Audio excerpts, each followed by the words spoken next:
Αυτό είναι ένα 100 ευρώ mystery box που αγόρασα με μόνο vintage πράγματα. Οπότε πάμε να τσεκάρουμε τι έχει μέσα. Πρώτο item είναι αυτή εδώ η Nike ζακέτα με το double shoes εδώ πέρα ραμμένο και από εδώ πίσω αυτό εδώ πέρα το Nike shoes. Η συγκεκριμένη είναι αντιανεμική και είναι αρκετά καλή ποιότητα, πάνω από 9,5 στα 10. Δεύτερο, έχουμε ακόμα μια Nike ζακέτα σε μπλε χρώμα αυτή τη φορά.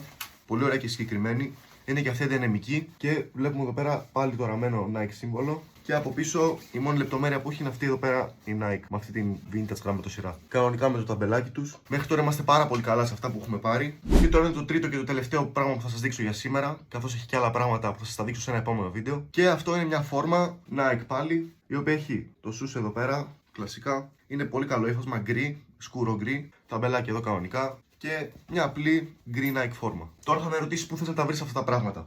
Λοιπόν, όσο γνωστό θα τα βρεις στη σελίδα μας EliteKicksGR, όπου έχουμε αυτά εδώ και πάρα πολλά ακόμη πράγματα τα οποία μπορείς να τσεκάρεις. Και follow και like για να δείτε τα επόμενα σε ένα επόμενο βίντεο.